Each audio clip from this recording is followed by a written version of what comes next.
Ladies and gentlemen, welcome to this week's edition of the Let's Talk Tuesdays podcast. My name is BrendenPlayz. This, of course, is the show where we answer all the questions that you send in every single week on the BrendenPlayz forums at BrendenPlayz.com/forums, in the YouTube comment section down below, over the Facebook page at BrendenPlayz Official, or by leaving a voicemail on the main page of the website, BrendenPlayz.com.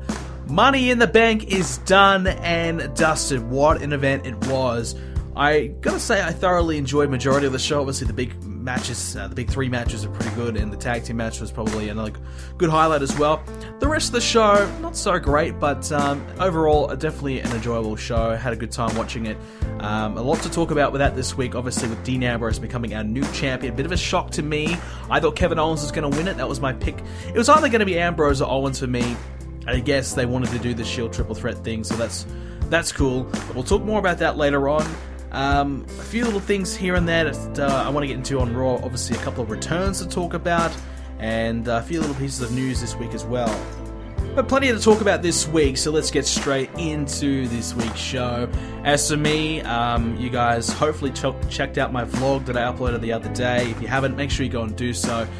Good to do another vlog, obviously. I've missed doing them. I obviously have only done 2 so far, but yeah, like I said in the vlog itself at the end, I didn't have much really to do. I haven't really been doing all that much, but now that this Friday the 24th will be my final exams for the semester, so after that I'll be free for about a month, and at least a month, maybe probably realistic 5-6 weeks to kind of do whatever, so that'll be really, really good. It'll be a bit of a working month, I would say, because I think I'm going to really knuckle down and do a lot more of my videos, and also got the side business project I'm kind of working on as well. So a few things I've got to sort out there. I'm going to have a lot of meetings coming up as well about some different things. So it's going to be a bit of a busy month for me. I won't be slacking off too much. I want to start streaming a little bit more regularly, at least a few times a week. I know I've kind of promised this in the past, but now that I had that just 6-week break, I really want to kind of game a lot and stream a lot. I might even run a trophy competition on my forums to see who can get the most trophies on the PlayStation over this next 6-week to 2-month period. If anyone is interested on that, I'll let you guys know about that. Yeah, so that's a few things I want to kind of do and just kind of get involved with and enjoy my break, but also, yeah, it would be good to have a bit of a break as well. I haven't been able to game much, and I've really kind of missed that, and I would just like to kind of kick back and kind of do some of that. So streaming is certainly something I want to try and do a little bit more. Obviously, the problem for me with streaming is that I have to stream at such terrible hours of the day. If I could just turn the stream on at 8 o'clock at night and stream, I would do it 5 times a week. But the problem is that when I stream, I have to stream at like 1 a.m. to 4 a.m. or 9 a.m. to 1 o'clock in the afternoon or something like that. Because that's when most of you guys are up and about, for me anyways, in my time zone. So that's the real issue with me with that. So, if I could stream at prime time, that'd be good. So maybe I'll have to move to America or something like that to get that done. I don't know, but that's the dilemma there. But certainly would like to do a little bit more of that. As for the videos, I've got some NBA stuff lined up. We are very close to finishing the UFC career mode as well. So that'll give me a little bit extra time to kind of do something else. I wouldn't mind doing a little bit of a career mode series on Universe mode. That might be something I might try and just sink my teeth into, just for a little bit of a mini-series. I kind of talked about this maybe a month ago now, but it might be something I might do with the extra time that I have. And of course, Universe mode, I want to kind of keep doing that. I haven't done a GM mode video on SmackDown vs. Raw for 3 weeks now. I didn't realize it'd been so long since I'd done those videos. I had a look at that today. It had been like a month since an NBA, like a month since UFC. I was like, whoa, what is going on? I thought honestly, it was like, a week at most. So I didn't realize the time that went by. So, yes, I'm going to be doing a lot more of the other projects as well as Universe Mode, and just kind of getting a lot more videos done. That's what I need to do, and kind of going and do some more vlogs and things like that, and just kind of give you guys some more variety.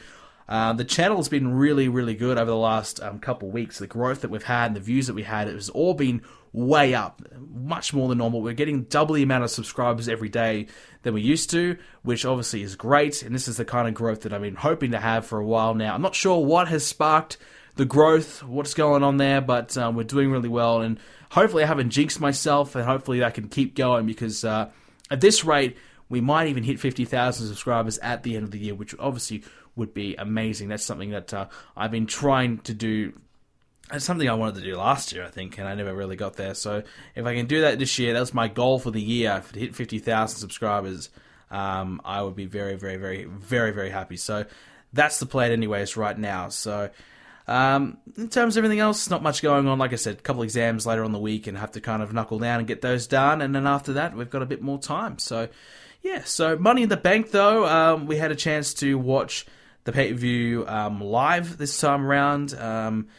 And we missed the pre-show matches. I went back and watched the Dudleys and Lucha Dragons match. Didn't see the Golden Truth and Fandango and Tyler Breeze match, which apparently they had some fake skin peeling off of them. It just looked really weird and really... it was kind of... I kind of see the humor in it. I mean, it kind of fits in with the characters. It's, it's a little lighthearted, so that was kind of okay. I didn't see the match though, but I saw obviously the replay they showed throughout the night. But yeah, it looked a little bit interesting there. So yeah, so the pre-show match for the Dudleys and the Lucha Dragons is just what it is. A little high-flying match to kind of get the crowd going a little bit. So that was okay.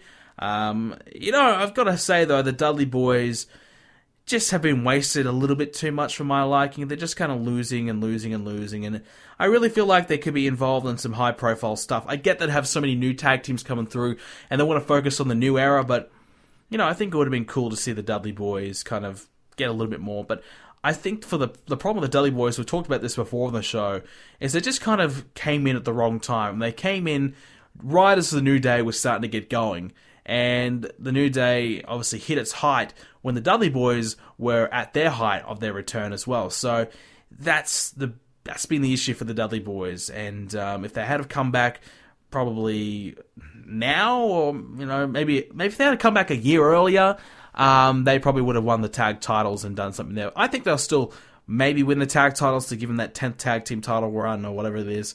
I don't know, but at the moment, they're all kind of set on the new teams. Obviously, Enzo and Cass probably going to be next in line. Gallows and Anderson's a possibility as well. And even the Vaudevillains. The Vaudevillains, I think they're a while away yet before getting any tag team gold. But, I'm not a big fan of them. I just don't really find them that entertaining. I get the gimmick and everything like that. But for me, I'm just not really into it at this point. I think I'd be more into Enzo and Cass. I wasn't really big on them, but they are growing on me every week. I think Enzo's promos, though, for me, a little bit, just been a bit cringeworthy at times. He's trying to hit some comedic points, and it just isn't really funny, or the crowd just isn't reacting to it. So it's a little bit awkward at times.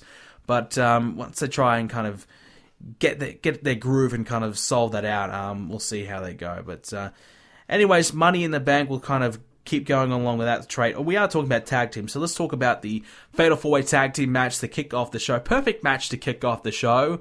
I thought that was a good decision with the Fatal 4-Way. Very chaotic and very hard to follow at times, this match, but it was fun. It was fun. It was what it needed to be, a good way to open the show. I thought maybe there was a chance for a new tag team champions this night, but I felt as though maybe they might try and get the New Day to that record, because why not? They're already that close now. Just keep it going for a little longer and have the New Day get the record. For me, the New Day, some weeks I like them, some weeks I don't.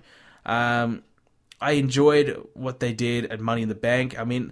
I always enjoy their entrance, and sometimes their promos aren't, that funny.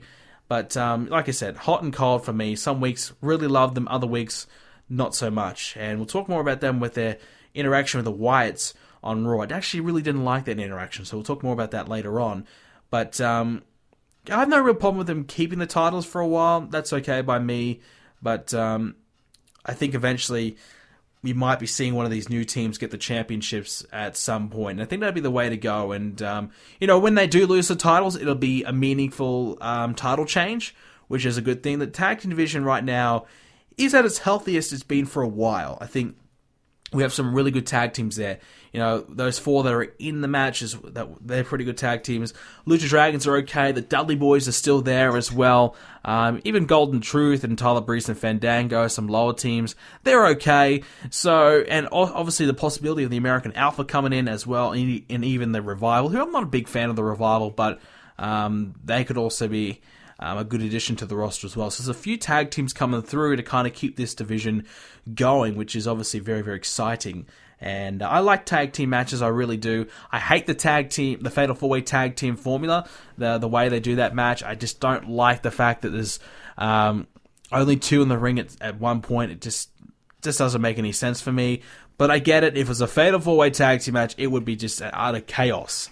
But hey, sometimes that's cool. And sometimes I don't mind seeing that. But yeah, so that was a fun match. A good way to open the show up. I'm not sure what the list is. I don't have the list in front of me. Just kind of go off the top of my head. What was coming next? I think it might have been Baron Corbin and Dolph Ziggler, which was a bit of a snooze, wasn't it? Baron Corbin. Look, Baron Corbin, he's never been one that I've enjoyed. Never been one I've looked forward to. But I tell you what, he is slowly, well, not slowly, but he's very, very quickly getting on that boring list that he's joining Alberto Del Rio, Sheamus, and now Corbin could be the third man of that group. It used to be Wade Barrett, and it's better known as the shit list. He is getting close to getting on that list because not even Dolph Ziggler can get an entertaining match out of him. That's worrisome. That's very concerning. Other than his size, what is there really to him? He's got a cool finisher, but other than the finisher and his height, he's not even got a really good physique. Like, he's not ripped. He's obviously well built, but he's not really got a great physique for a big man anyways. So he doesn't really have the menacing look to him anyways to kind of bill him and make him work like a big man. So that's a little bit of a worry for me with Corbin. And his promos, his character, and just his in-ring work just put me to sleep at times. So that's a bit of a worry for Corbin. I think they need to kind of reassess what they can do to fix him. I hope this is the last time I ever see Dolph Ziggler and Baron Corbin against each other. We must have seen these two guys have, 6 matches against one another in the past 3 months? I mean, come on, that's just ridiculous. Did we really need another pay-per-view match? It's just filler. Absolute filler. And Corbin got the win, which is the right decision to get the new guy the win. Ziggler is on his way out. Ziggler, unfortunately, I think this time next year will be gone from the company. That's my prediction. I said it earlier this year in the podcast as well. I think Ziggler will be one of the guys who will leave the company, possibly on his own terms. I think it wouldn't surprise me if he does the Cody Rhodes route, where he says, I've had enough. This is, the money's great, but is it worth, I mean, by the time Ziggler leaves, he might be absolutely devalued to the point where no one really wants to pick him up. He might not be a high commodity on the independents. I mean, Cody Rhodes, obviously, and Sandow as well, they were just treated like dog shit and they were going nowhere, but still they're getting booked quite well and doing quite well for themselves. So I'm sure Ziggler can kind of do well there, but I know Ziggler has some other aspirations elsewhere. So for me, I just feel like Ziggler is on his way out. I think there's never going to be a push for Dolph Ziggler again. I think this is where he's going to be for the foreseeable future anyways, losing matches and just kind of, getting bitched out by guys like Baron Corbin, which is not a good thing. I mean, Ziggler could have been so much more, but, it is what it is. And, hey, at least he's doing well in my universe. At least I've given him that much. If you give him something, giving Ziggler something, nothing really, but nothing really valuable, but I'm giving him something, at least I'm giving him a chance. Next up, we'll talk about the women's match, the tag team match between Charlotte, Dana Brooke, Becky Lynch, and Natalya. Again, another really poor match, but considering who was in there, I think it should have been better. Dana Brooke, not liking her at all. This pairing between her and Charlotte needs to go. Hopefully when the brand split comes, they might split those two apart. I get it, Dana Brooke was originally going to be with Emma, and that pairing for me would have worked okay, but Charlotte is doing so well on her own, just sticking Dana Brooke there and just tainting Charlotte with Dana Brooke's Dana Brooke just needs to leave her alone. I mean, if you complain about having Ric Flair there, why the hell is Dana Brooke there? I just don't get it. It doesn't make any sense at all. But hopefully they end that crap sooner rather than later. But not a great match, and not really much to kind of go on about there. Apollo Crews and Sheamus. Again, Sheamus, for what he's worth, I mean, this is an okay match for Sheamus standards. I mean, Apollo Crews still kind of finding his feet on the main roster. They're still kind of trying to figure out what they want to do with him. I'm a big fan of Apollo Crews. I really believe he could be a major star in the future. He's got a little bit of a way to go with his character at the moment. The smiling, smiley, happy-go-lucky kind of guy isn't really working out for him. Not saying that he needs to turn heel, but be a little bit more serious and not kind of smile all the time would probably be a better for him. But obviously, I don't know. Pairing him up with Sheamus isn't going to do him any good. I've heard other podcasts say Chris Jericho would be a great opponent for him, and I have to agree with that. Chris Jericho would be that heel that people hate, love to hate, and people would get up behind Apollo Crews there. And obviously Jericho and Crews back and forth on the mic. Jericho could get a little bit more out of Apollo Crews than Sheamus could. Sheamus, like I said, just shit list. I never have anything nice to say about the guy, so I'm not going to harp on about him, but it was an alright match. Nothing really to talk about. And I'm glad Apollo Crews got the win. I think that might have been his first pay-per-view match, so that was good for him to get a win and kind of get him going a little bit. I feel like a feud with someone like Rusev as well would also be very good, which I guess will kind of transition into the Titus O'Neal and Rusev match, even though I know it happened later on in the show, but whatever. So Titus O'Neal and Rusev, people kind of wondering, why did the pay-per-view go longer? Why was this match towards the end? Well, I can tell you why right now. I don't know if this is confirmed or anything, but this is just my opinion. I switched over to the NBA Finals. It was the last minute or two of the fourth quarter when Titus O'Neal and Rusev were on. So everyone who can do it would have switched over to that Finals to see who was going to win the NBA Finals. I put it up on my computer and have it on the network. So I had both screens going, but I wasn't watching, the Rusev and Titus O'Neal match. I'm pretty sure everyone else was watching pay-per-view kind of wasn't watching either. So they put that match there because they didn't want their main event to be affected by the NBA Finals. They also wanted to give enough time for people to finish watching the Finals, flick over to the network, and watch the main event as well. So I don't think it's going to be a thing of the future, having 3.5 hour long pay-per-views. I know some people think that there's going to be a SmackDown and a Raw pay-per-view in one. They're going to do 2 pay-per-views in one night kind of deal. I don't think that's going to happen either. I think that's ridiculous. I know SummerSlam's 4 hours, but that's different. But yeah, so I think the 3.5 pay-per-view is just for this night only because they had the heavy competition in the NBA playoffs. Everyone wanted to know who was going to win Game 7, and we'll talk more about that game, by the way, a little bit later on. But yeah, so that's why that match was kind of there. That's why it went for a little bit long and was kind of drawn out a little bit and kind of ugh. So Rusev retaining.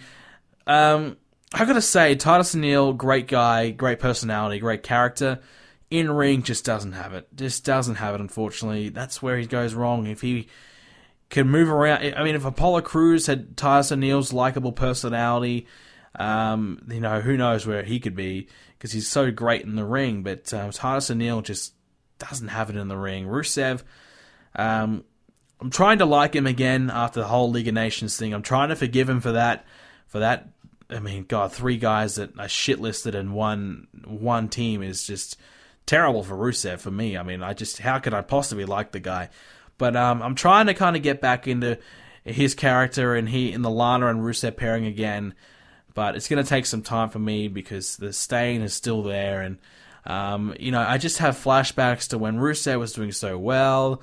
And then Cena came along and kind of destroyed it all. And Rusev just went nowhere for ages from there.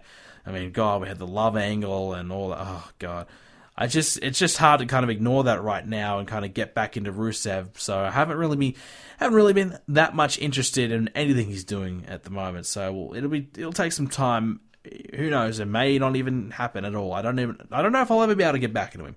But yeah. So that was a match that had to happen. A match that had to happen, and they made the most of what they could possibly do. I get it that the crowd was probably a little bit bored. They were bored in the Baron Corbin match. I'm going to say the crowd was pretty good overall. The crowd was definitely a good crowd, and it was a nice change. People getting good reactions, which was nice. It's been a while since we've had any crowds that are kind of wanted to be interested in the show, wanted to enjoy themselves, which, we've talked about it over the couple of years that we've had the podcast, the reason why crowds are so poor.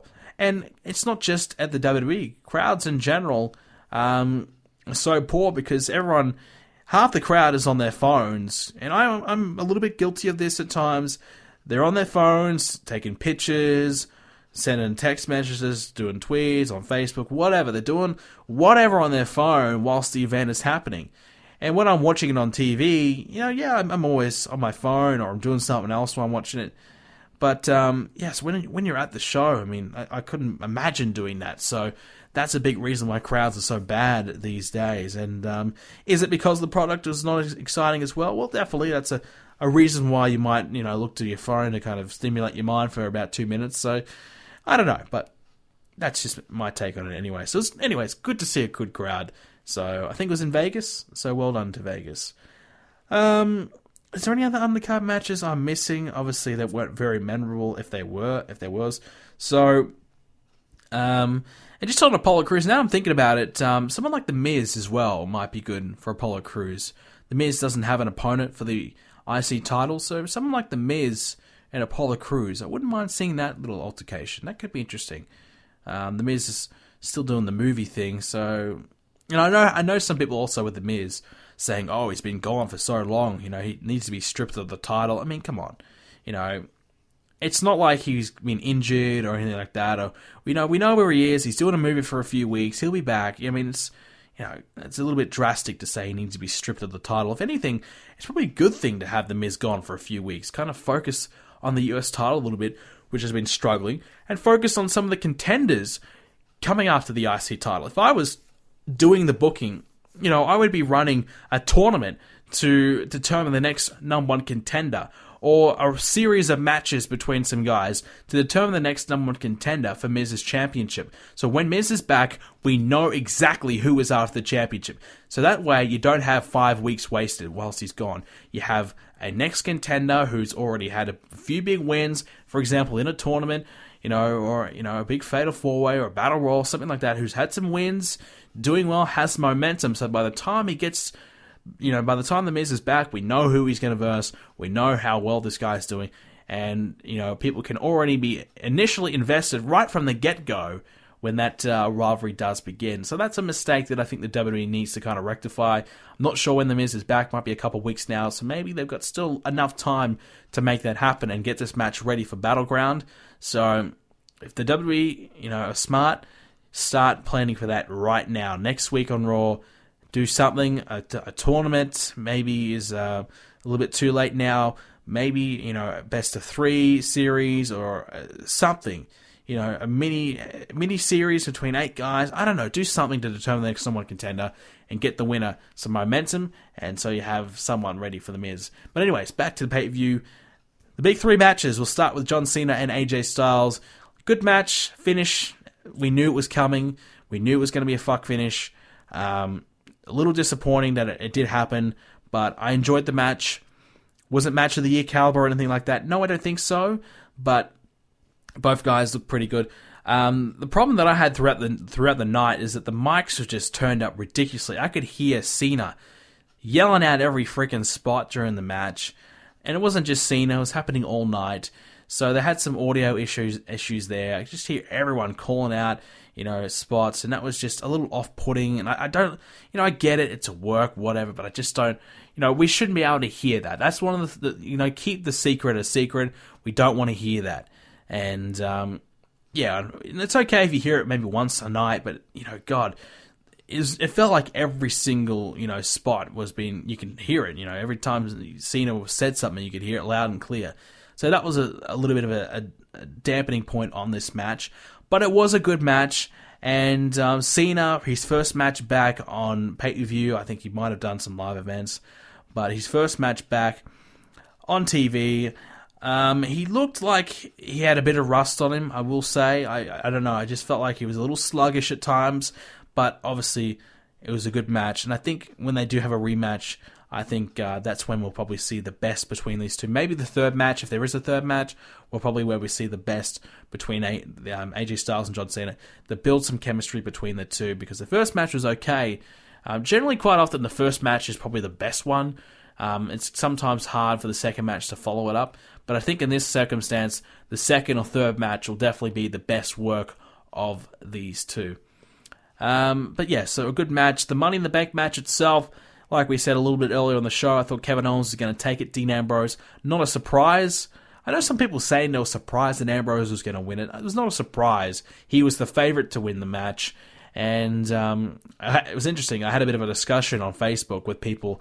And this is why I don't really go on Facebook to comment or discuss things very often, because people on Facebook just don't get it. Just aren't very intelligent. But, I went on Facebook and someone put up I'm on a bit of a betting group. So someone said, look, Dean Ambrose is $2 odds to win the Money in the Bank match. What do you guys think? I think he's a sure thing to win. Now, obviously he did win, so he was right. Kudos to him. But I commented and said, no, I think Kevin Owens has a huge chance to win, and that's where I would be going. And, people kind of commenting there and saying, oh, how the hell can you even justify any, it's scripted. There's no way to even somewhat give your opinion on who can possibly win. It's up to Vince McMahon who wins. How could you possibly even kind of justify any of this? So it's like people just don't really, get that, like, look, you can take into account all the situations that's happened in the last few weeks, who's getting the push, who could be a main event guy. Yes, at the end of the day, it's scripted, but people need to kind of realize there's a little bit more logic behind, betting on the WWE or, predicting a winner on a match in the WWE. Now, obviously, you're not always going to get it right. There is a swerve that happens all the time, but,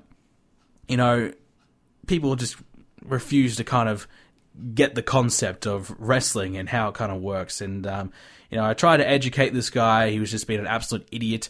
So he had to join the block list. I kind of spent 20 minutes trying to explain it all to him, and all he did was kind of say that I'm a dickhead and, just kind of call me names. So that's people's, you kind of won an argument when you're giving him logic and a valid opinion and a valid argument, and all he has to come back with is, shut up, you dickhead. That's all, that's all it was. So, all right, this guy is just a clown. So, he had to join the block list. But anyways, so I had a bit of a dealing there, trying to kind of, give my opinions on who I thought was going to win. So I was pretty adamant that Kevin Owens was going to win. So Ambrose, I knew, was either the other likely participant. The reason why I didn't think Ambrose was going to win is because I didn't think they would pull the trigger on this triple threat match. I really felt as though that it's been too long, too late, but they're still kind of harping on about it now, aren't they? With the whole Reigns, and the whole Rollins turning on the Shield thing, they're still kind of milking that out, aren't they? So, I guess, let's just get this triple threat match over and done with. I mean, I'm looking forward to it, don't get me wrong, I think it's going to be great, but I feel like the storyline would have been so more effective a year ago or something like that, but it's been a little bit too long for me, but whatever. But yes, the Money in the Bank match, it was a good match. Some interesting attempts at some spots. The whole putting the ladder on the second rope and connecting with the ladder kind of took a little bit too much time, and they didn't really do much with it that was exciting, so that was a bit of a letdown. Kevin Owens landing on the side of the ladder was pretty brutal, so there was definitely some really, like, oh my god kind of spots. So, yeah, it was a good match, and I enjoyed it. I thought it was definitely going to be pretty good, considering who was in there. Everyone kind of got their shit in. Everyone looked good. Everyone came out looking, no one really came out looking bad at all. And Ambrose obviously getting the win was great. So, Ambrose did say he was going to cash in later in the night if he won. And, well, he did. But before we get there, actually, no, we're on to that, yeah.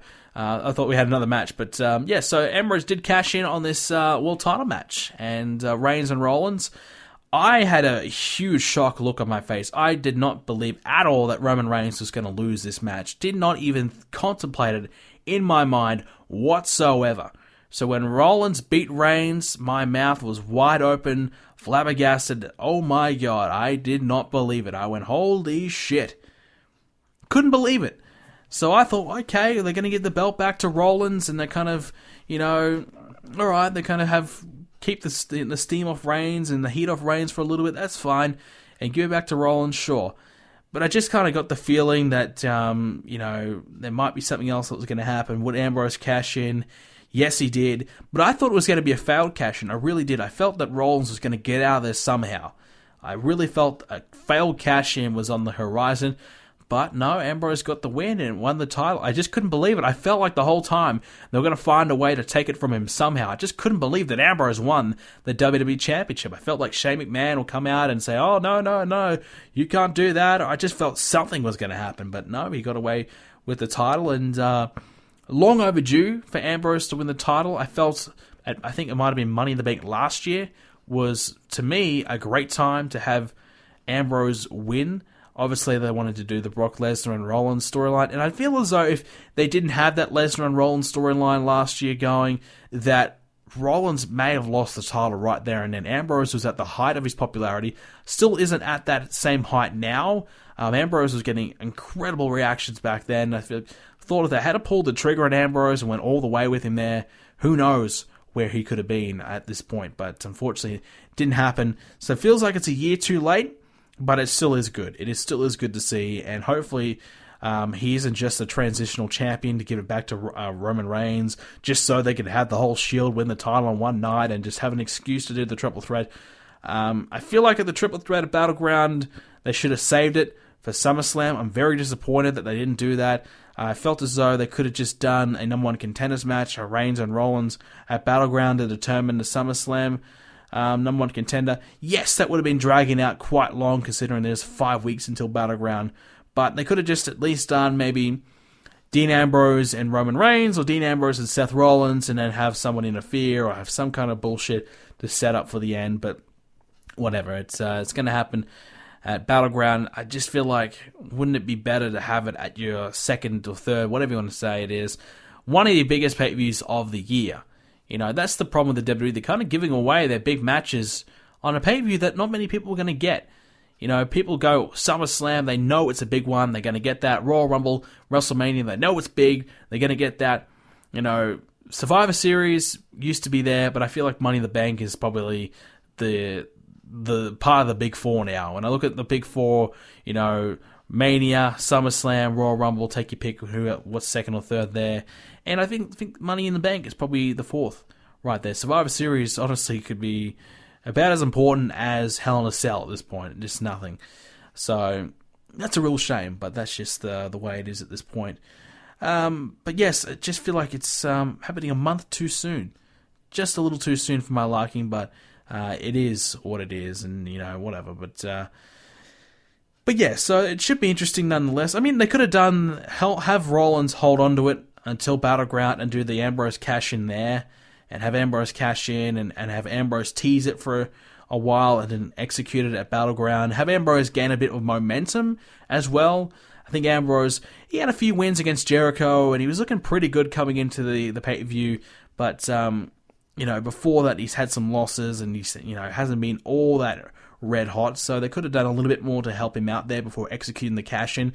So maybe Rollins holds the belt for a month, and he's the transitional champion. Ambrose cashes in and takes it at Battleground.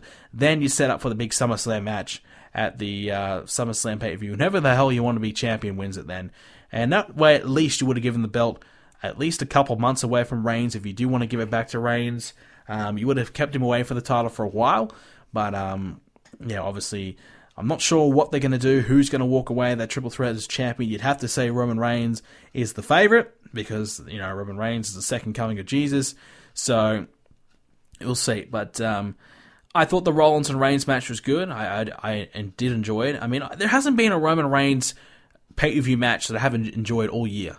I mean, the the Triple H and Roman Reigns match is probably the only one that I could say was pretty lousy. Every other time, Roman Reigns has had a pretty good match. Now people say, oh, because AJ Styles versed him. It was because Seth Rollins versed him.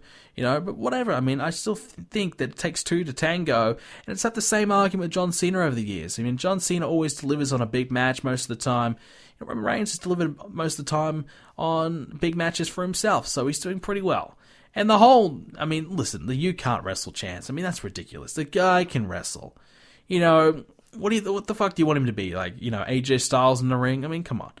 You know, not everyone has to be AJ Styles. Roman Reigns has plenty of moves. He isn't just a 5-move guy. He's got plenty of moves. I mean, I get it. The Superman punch is probably not as cool, whatever. The spear, I think he's got a good spear. I like the drive-by. I like some of the moves that he does. I think it's exciting. I like Reigns. Yes, he's kind of had the same match for a few times now, for a while, Could he add a little bit more to it? Definitely. But to say he can't wrestle is just a load of shit. I mean, come on. He's not great Khali, and he's not that bad. I mean, that's the thing. And people might say, oh, you're wrong, you're an idiot. But look, he's not that bad. He's not that bad. He can wrestle. His promos are pretty crappy. We know that. They're not the worst in the world. I've heard worse. But, they're mediocre at best. But he's not a bad worker. He's not a bad worker at all, considering only been in the business for 5 or so years. He's getting better and better. He's just, come on. So I think that's a little harsh. People are being a little harsh on Reigns. It's just, it is a bit of a fad right now. Just kind of a bit of a trendy to hate Reigns. So I think in a year's time it might blow over a little bit. I don't know. But him winning back the championship at this point would be a bad idea. I think Ambrose, push him as the top guy in the company for a few months. See how it goes. Just see how he goes. Apparently the attendance rates are equal between Reigns and Ambrose right now, which is a reason perhaps why they're not as, not feeling like it's a big risk to put the belt on Ambrose. I don't think it's going to affect attendance rates because they're already currently down as it is. So I think that's only going to improve overall now that Cena's back, the Wyatts are back, Orton will be back soon, Rollins is back. The card overall is getting a bit more stronger. I think attendances will increase overall, and Ambrose will have a little bit more of a riskier time, a little less of a riskier time, I should say, as champion. So it's not a bad time for him to be champion right now. So I don't think there's much of a risk. If anything, you create Dean Ambrose into a top guy. Ambrose has been on the cusp. I think he is a main event talent. I think he has been for over a year now, but he's kind of gone back and forth a little bit as IC champion and in the mid card a little bit. Now's the time to kind of make him a full-fledged main event guy competing regularly for the WWE Championship. And I think that's a good time and a good way to kind of establish another top-tier guy in the company. And Lord knows, we need a few more of them. Especially with the brand split coming along, we definitely need more of them. And it's a possibility that Ambrose could be one of the top baby faces on Raw SmackDown, and Reigns and Cena can be one of the top baby faces on another show. And, so I think it's going to be interesting. So overall, I thought Money in the Bank was a good show. The cash-in was good. The Fatal 4-Way was good. The Money in the Bank match was good. So plenty to like there from Money in the Bank. I think I'd give it about a 7 out of 10, or maybe 6.5. Some of the mid-card matches kind of dragged on and just weren't really exciting at all. And the pay-per-view as a whole went overtime as well, so that probably gets a few less points from me. So we might go about 6.5 out of 10. I enjoyed it. I definitely enjoyed some of the big matches. I think the big 3 matches delivered, but the rest of the card kind of dragged on a little bit. We'll quickly run through this week's Monday Night Raw as well. We kind of talked about Money in the Bank for quite some time. We'll start from the top. What we need to kind of discuss this Shield Triple Threat match. We talked about it pretty much already, but it's interesting. Obviously, the Roman Reigns and Seth Rollins rematch on Raw, finishing in a count out. Yeah, it's a bit of a lazy way to kind of have the match done. I actually thought it was going to have a clear winner, and we were going to do the one-on-one at Battleground because I thought, look, they're not going to give it away now, are they? But, they are. So that leads to me to think, is there going to be a screwy finish at Battleground? Is there going to be something? Or are we going to have, this is it, the Shield Triple Threat, the big match we've all been waiting for? We're going to find out who is the best member of the Shield. Is this the one? Is this going to happen at Battleground? I'm thinking no. I'm thinking something's going to go down, something shady, something shitty, and then at SummerSlam, we have the real deal. Now, is that the smartest idea? No, I don't think so. I think just the one triple threat. You look back in history, this is the triple threat between the Shield guys. This is the big one at SummerSlam. Big, big match. Now, this could be a WrestleMania main event match. No doubt about that. I think we've all kind of talked about it for such a long time as potentially a main event of WrestleMania. I think this has been a dream match for a lot of people. I think I get talks about the Shield Triple Threat all the time.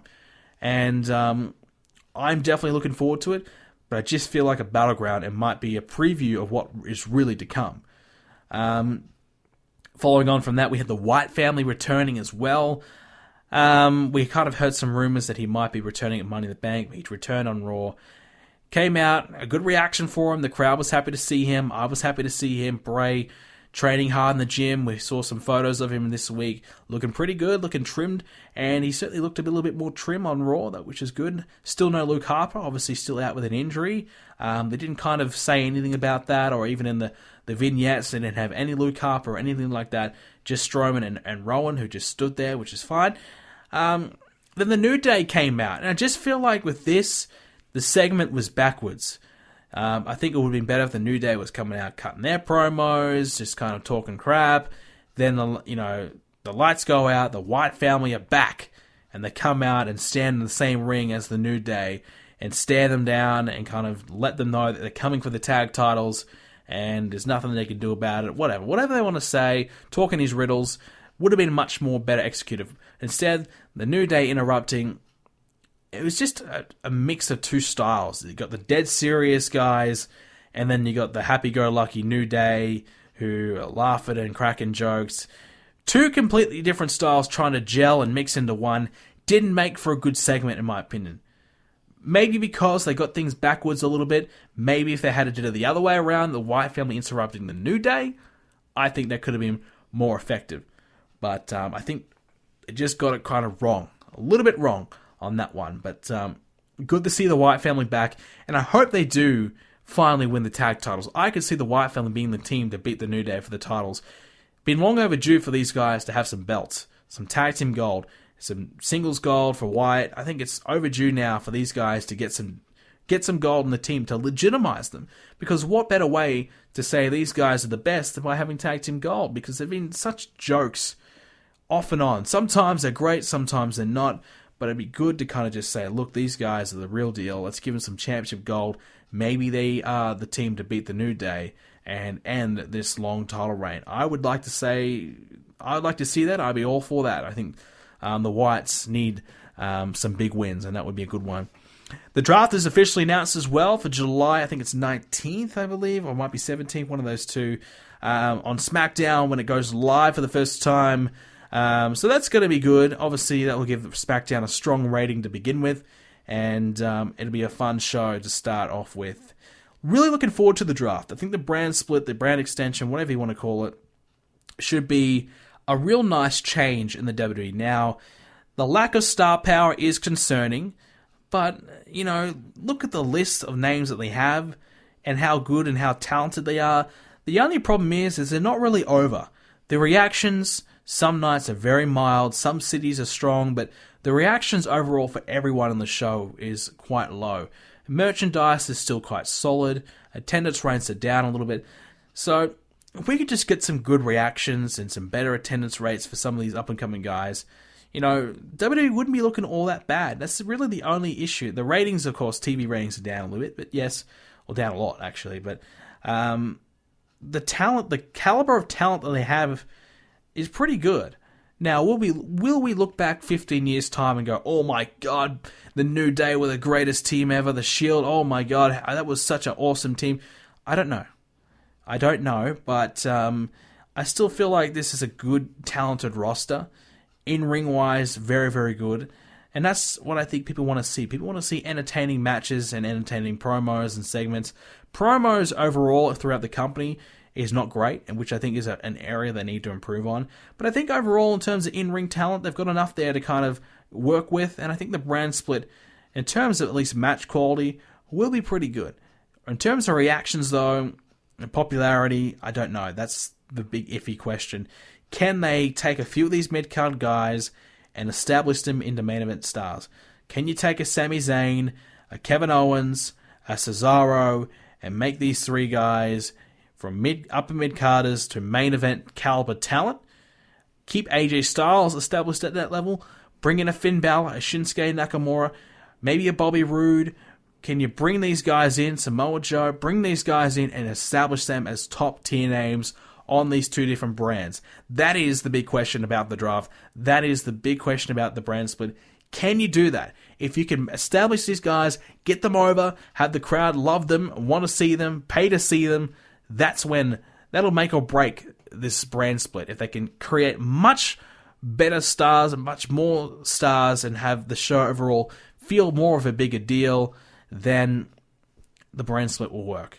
And that's really what they want to do. They want to create more stars overall in the company. And you throw one, you trade a few away and you switch it up a little bit here and you have new matchups all the time going between new top-level guys.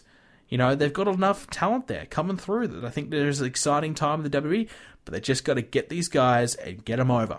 That's the big challenge. And if they can succeed in that, well, sky's the limit, really. It really is. Sky is really the limit for the WWE. Sasha Banks is back. Finally going to see the Charlotte and Sasha Banks feud for the championship. Seems to me that we might see a tag team match, Dana Brooke and Charlotte versus Paige and Sasha Banks at Battleground, and they might do the championship match at SummerSlam, which I think would be the best way to go about it. Again, Battleground should be the stopping point, the building point for SummerSlam. Don't give away your big matches, your SummerSlam matches at Battleground. Don't do that. Save it for SummerSlam. So again, let's kind of build this up and have Sasha Banks, Charlotte at SummerSlam, perhaps a filler match at Battleground.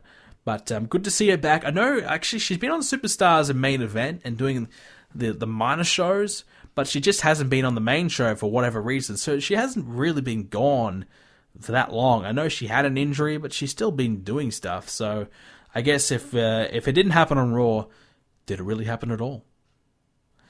And finally on Raw, we had John Cena versus Carl Anderson. I just have to say here, John Cena making the club look a little bit bad. I know he got beaten down at the end, but Anderson didn't really put up much of a fight against Cena, did he?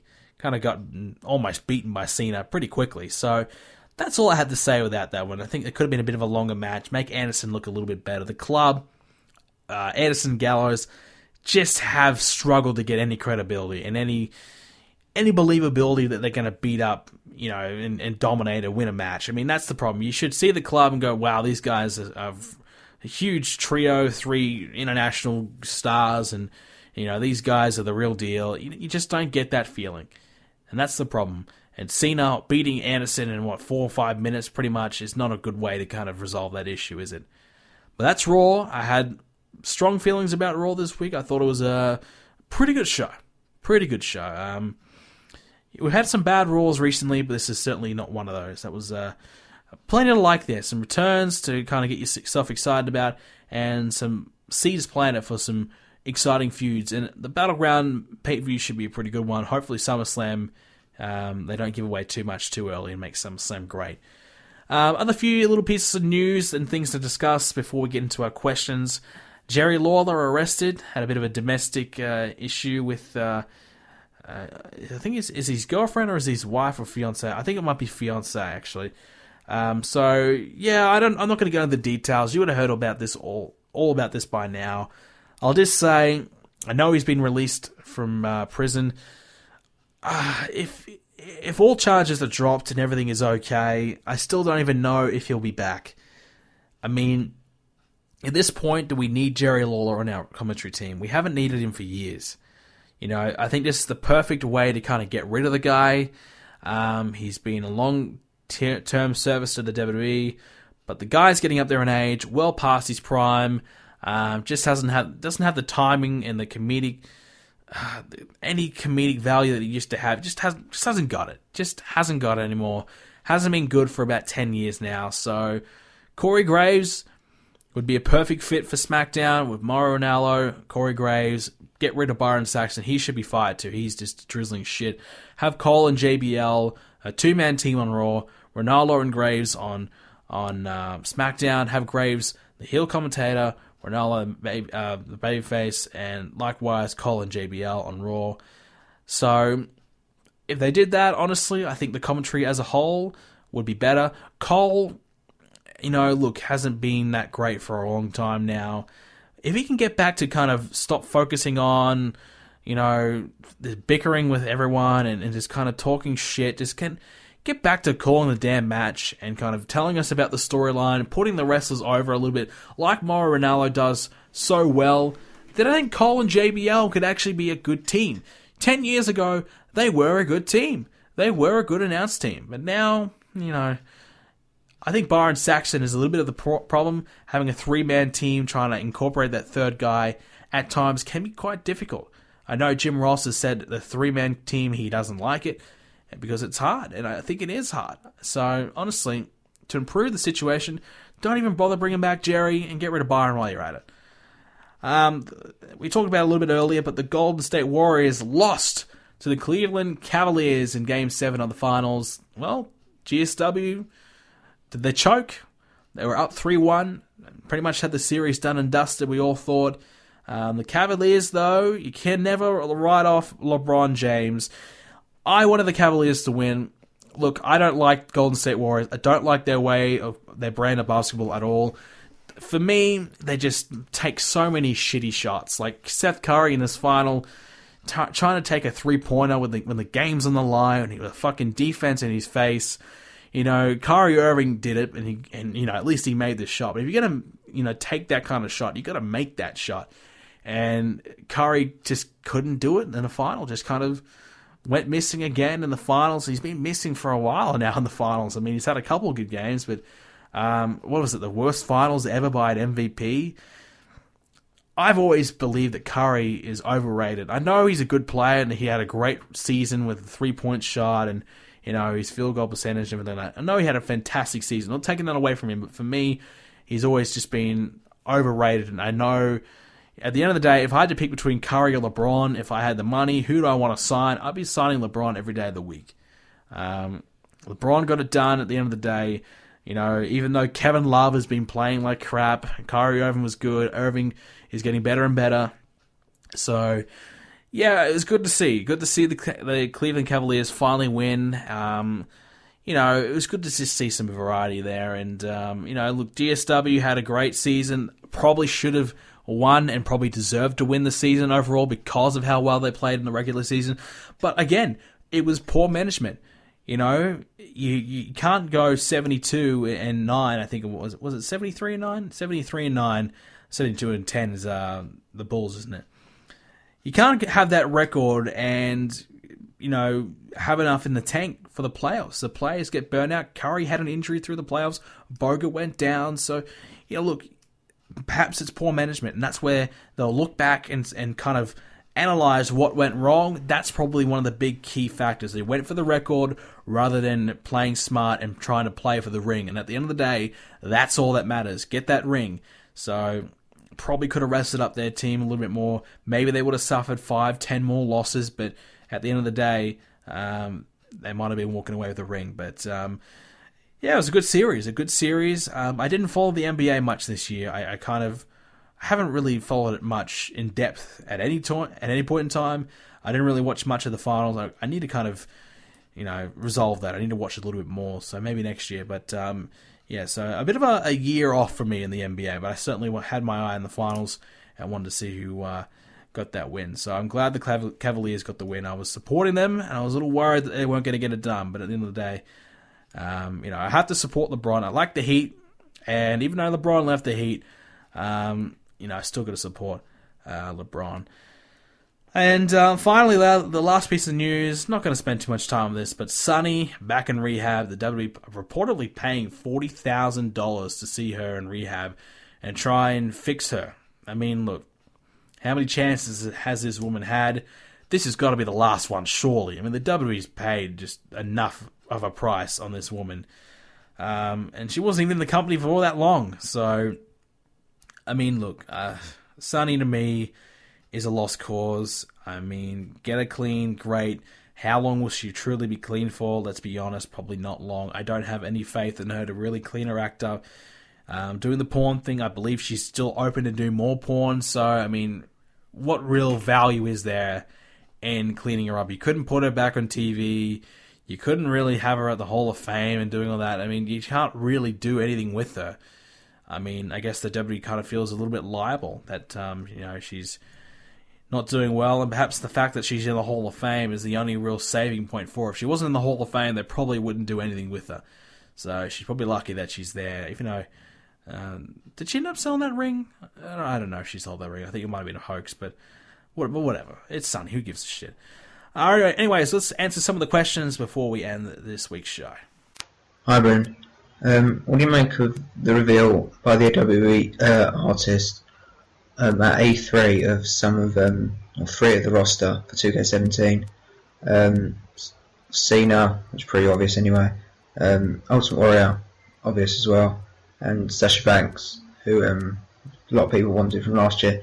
Do you think they'll reveal any more like this for the rest of the roster, or do you think they'll do a similar thing to last year? Thanks. I think they probably should have revealed a few more. I think only revealing 3 was a bit of a letdown. I thought they might have, introduced maybe 10 or 15 or so, but only 3 is a bit of a letdown. Sasha Banks being in the game is great. It's good signs that we're going to get majority of the roster that we want to see in this year's game. So it's good signs. I think at this stage the plan might be to do the SummerSlam reveal like they did last year.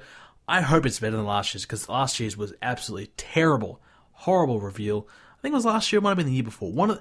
They've just had some recently bad reveals. The one when they had JR there and doing that, I think that was up for 2K14. That was good. Even though it was a train wreck, it was still great. I enjoyed that one, but they've had some pretty shitty ones since, because they don't announce enough people. And they don't announce the full roster, so it's like, what the fuck? So hopefully at SummerSlam or before that, whenever they would announce the entire roster, so we know who's going to be in the game. What is the favorite pay-per-view besides Survivor Series, the Royal Rumble, WrestleMania, and SummerSlam? I am Brendan, and hope that you answer my question. Well, as we talked about a moment ago, I think definitely right now Money in the Bank has to be right up there. I think Money in the Bank has turned into a very solid pay-per-view on its own and doing quite well. So it would have to be Money in the Bank at this point. Alright, so a few more questions. So this one comes from James Kimber. How do you feel about Seth Rollins' return performance? Did AJ Styles vs John Cena live up to the hype? And lastly, heel or face Ambrose as champion? I thought Seth Rollins was good. Didn't really miss too much of a beat. I think he'll get better and better as the weeks go by. His knee looked really good. Again on Raw as well. I think his knee looked good. He's jumping around, doing everything, and he looks 100%. So he did well. Styles and Cena did live up to the hype. It's probably not quite the hype, but I think it will get there once the series between those two is done. And at this point, I think babyface Ambrose is good, but obviously he's had a bit of a few tweener moments where he said, I don't really care, about you, Roman, I'll do what I don't care who I have to cash in on, I don't care if I betray you or do whatever. He's just kind of like, I don't give a shit. So he has a few tweener elements, a few heel elements, but for the most part, he is a face, and I think he's a good one. I prefer that. Roy the Boy, what do you think of the WWE not acknowledging former superstars who are on bad terms with the company? Example, CM Punk. Well, why would they? Why would they acknowledge someone who they're on bad terms with? Sometimes they blatantly go their way to ignore someone or hide them out of the picture or do anything they can, which is a little silly. It's kind of petty, and that the WWE holds a grudge. We know that, but if there's no value in mentioning someone, if they can get away with mentioning someone, they will. And if they don't like you, then more often than not, they won't mention you. And someone like CM Punk definitely isn't getting a mention. Oakley Tiger, what do you think about the rumors regarding the WWE returns of guys like Goldberg, Kurt Angle, Jeff Hardy, and Shelton Benjamin? So there's a bit of a rumor going around that they want to sign a lot of veterans, including a lot of guys over 40 for the brand split. And those names that I just mentioned have been thrown into the mix. Obviously, Hardy's still under contract, so he's probably not very likely at this point, down the line possibly. I think it's a good thing. I think a mix of young and old is good. These young guys can learn from these guys, and also it helps the star power a little bit. I'd like to see John Morrison in there. Shelton Benjamin would be nice. Kurt Angle would be great. Goldberg for a couple matches would be cool as well. So I think it's something that they should look at. I think it's a good thing. They add value. I'd like to see Bobby Roode straight on the main roster, honestly. Get Samoa Joe, Finn Balor up there. Get some fresh faces, something different for the brand split. That's the thing that they probably need to try and focus on. Not just be splitting apart what they've already got. Split apart and add some more. I think that's probably the best way to go about it. So, signing those guys that Oakley mentioned, not a bad idea. Next one from Thomas Speller. Do you find it surprising that The Miz did not drop the Intercontinental Championship before he went to film his new movie? Yeah, a little surprising. I mean, it depends how long he's going to be gone for. He's gone for 3 months, and yeah, you've got to drop it. But if he's gone for a month, why kind of waste what they did, after WrestleMania, building him up again as a legit champion, bringing back Maurice, giving him some momentum. Why kind of waste that just for a month? It doesn't really make too much sense. So I don't mind him not being there. And honestly, he doesn't really need to be there. It adds to the character as well. Oh, I'm too busy filming a movie. I can't defend my title. And, that's his gimmick. I'm a movie star. It fits the gimmick, so they probably thought, well, fuck it. Let's just kind of work it into his gimmick. And he'll come back and probably brag about his movie for weeks. So, it's going to fit into the gimmick, and I have no real problem with it. I mean, have we really missed The Miz too much? No, not really. So it's kind of been good to see him come and go a little bit. Another one from Roy the Boy. This is an interesting one. Will you transition into a casual fan once you get older? It's quite possible. I mean, look, honestly, interests come and go. Some things stay with you forever. But sometimes you kind of get invested in something, and over time you slowly lose interest, and you tap out and tap back in. I've done that with wrestling before already. I stopped watching for nearly 4 years, and I came back in, and I came back at the beginning of 2012, and I haven't stopped watching since. So this is nearly I think this is my longest stint watching wrestling on the trot. Now, obviously, I have the YouTube channel as well. Also has some other side projects related to wrestling coming up soon. So I'm heavily invested in wrestling right now, doing a lot of things in wrestling. So I don't think it's, I'm not going to try and make a career out of it or anything like that, but I definitely am still very interested as a fan and still definitely enjoy the product. And, when I originally was watching, I was 10 to 13 as my age. So I was that age when I was watching, so I didn't know how it all worked. I knew it wasn't real, but I didn't know how it all worked. I didn't know, any of that. But when I came back and started watching, and I was, what is it, 2012? How old was I then? 17. Is that right? Yeah, 17. So I was a little older, and I was a little wiser. So I kind of learned how it all works and understood it, and I enjoyed it from a different aspect. I enjoyed it differently to the way I enjoyed it when I was younger. So possibly that same transition may happen again. I'll enjoy it because my kids enjoy it. That might be my next passion for it when, I get older. I don't know. But I think I still will continue to watch wrestling on a week-to-week basis. Maybe I'll tap in and out again at some point. But for now, I don't know if I'll be a hardcore fan like I am now in 10 years' time. I doubt it. But I think possibly, yes, I'll become a casual fan once I get older and start to do, other things. This one from Thomas Speller. Do I think the Money in the Bank has lost some prestige since there's been some failed cash-ins? No, but I think there's some prestige lost because of the perception now of Money in the Bank. Sometimes you win Money in the Bank and you cash in, not because you're the next guy in line to be the next champion. It's because you need that fluke kind of victory to be, seen as a champion. No one really believes that you could win the title unless you had that kind of, tactic to win. That's my perception with Money in the Bank, and that's a little bit of an issue now with Money in the Bank. And the reason why that's become an issue is because guys like Jack Swagger, guys like Sheamus last year, Kane, and all these guys who have won the Money in the Bank briefcase and done nothing with it and hasn't been a good cause, have kind of devalued it a little bit. The last few years, except for Sheamus, has been pretty good. What did we have? We had Daniel Bryan, we had Randy Orton, Seth Rollins, and now Ambrose. Not too bad. So, it's come and gone. The prestige, it hasn't been a failed cash-in for a while. Obviously, Sandow was another dampering point on the Money in the Bank as well. Him winning it, not a good idea at all, and him losing it, even worse. So, yeah. But for the most part, I think Money in the Bank has been okay. The prestige of the briefcase is still there. Just the perception of the champion once they do win is the issue. Alright, so another question here is coming now from Darren Gardner. So he wants my opinion. If they bring back a secondary world championship with a new brand split, what would become of the Money in the Bank briefcase? Now, it's not really kind of relevant now, but we'll touch on it anyways. Will it be an exclusive only briefcase, depending on what the brand the winner is on, or will it be as it was back in 2007, where the winner can cash in on any world title he chooses? So this is probably a question that will apply to next year's pay-per-view. I think I would keep the one Money in the Bank briefcase and just have the option to choose where you want to go. Having two isn't necessary, and you kind of take that element of surprise away. You know which champion he's going to cash in on. So having the possibility for someone to jump ship and change brands is exciting. Now, obviously, I've done this on my Universe mode. I've recently put two in. But, I think my Universe mode kind of warranted it. and it was okay. But sometimes you have a Money in the Bank, you have two winners, you've got to have one that cashes in within the first 2 months, and the other one's got to cash in 6 months later. So you kind of got to divide it up a little bit. Having two cash-ins quickly is no good. But for me, with the brand split the way it is right now, I would just have the one winner and have them cash in on whoever. Roy the Boy again. By the way, thank you, Roy the Boy, Thomas Speller. These guys always hit me up with some questions. He's done well again this week, Roy. Do I think Stephanie McMahon should take some time off TV like Triple H?